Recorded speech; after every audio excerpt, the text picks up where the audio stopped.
Terima kasih Yang Mulia Prof. Eni. Sekali lagi saya mengucapkan terima kasih atas perhatian rekan-rekan media. Saya perlu sampaikan bahwa saya menjadi hakim mulai 1985 itu sudah menjadi calon hakim sampai sekarang, jadi udah 30 sekian tahun.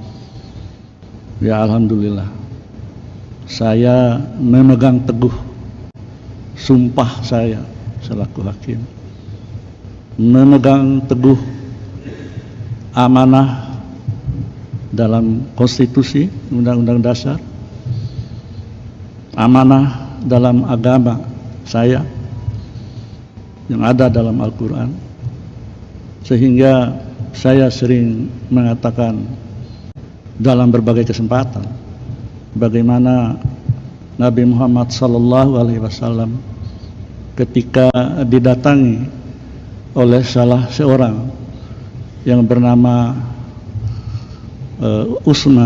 Usamah bin Zaid, diutus oleh bangsawan Quraisy supaya bisa melakukan intervensi, meminta perlakuan khusus karena ada tindak pidana yang dilakukan oleh salah seorang anak bangsawan Quraisy. Apa jawab Rasulullah sallallahu alaihi wasallam? Beliau tidak mengatakan menolak atau mengabulkan permohonan dari salah seorang yang diutus oleh bangsawan Quraisy. Beliau mengatakan, andaikan Fatimah anakku mencuri, aku sendiri yang akan memotong tangannya. Artinya menunjukkan bahwa hukum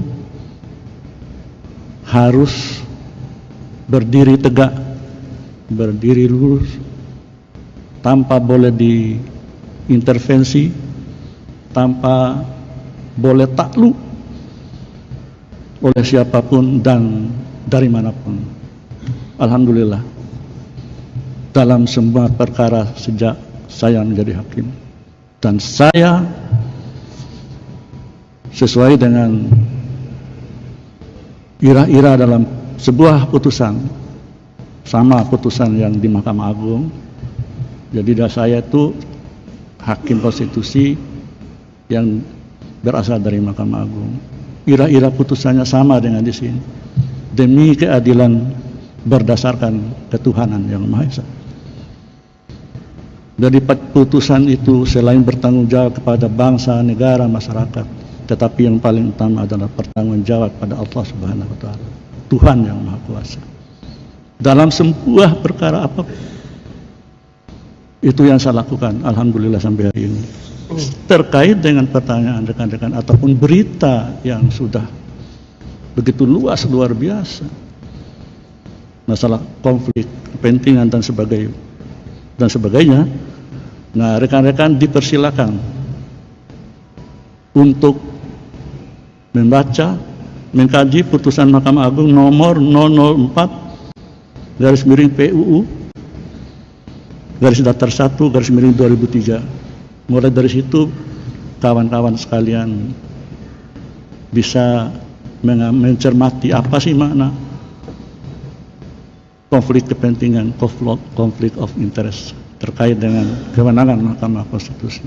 Satu hal yang perlu disampaikan juga sebelumnya, dan nanti bisa baca dalam beberapa putusan Mahkamah Konstitusi, bahwa Mahkamah Konstitusi mengadili norma sebuah undang-undang, bukan seperti peradilan pidana atau perdata di Mahkamah Agung. Yang kedua, putusan nomor 5/PUU _4/2006. Yang ketiga, putusan nomor 97/PUU _11/2013. Dan yang keempat, putusan nomor 96/PUU _18/2013 2020. Nah, pertanyaan adik-adik wartawan, rekan-rekan media bisa terjawab di sini. Kalau saya mengatakan secara panjang lebar, ya mungkin tidak pada kesempatan ini dan nanti mungkin di majelis kehormatan.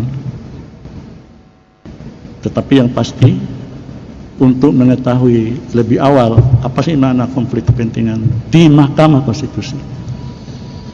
Kalau pertanyaan itu diajukan ke misalnya hakim pengadilan negeri, pengadilan tinggi, Mahkamah Agung, atau semua peradilan yang berada di bawah Mahkamah Agung selain dari peradilan umum, ya peradilan agama, pengadilan tun, peradilan militer. Tapi di sini sekali lagi yang diadili itu adalah norma pengujian undang-undang. Jadi norma abstrak itu diadili, bukan mengadili fakta atau sebuah kasus. Itu yang bisa saya sampaikan.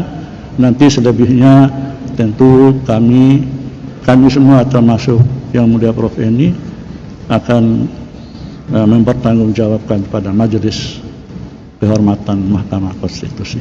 Mungkin itu. Terima kasih.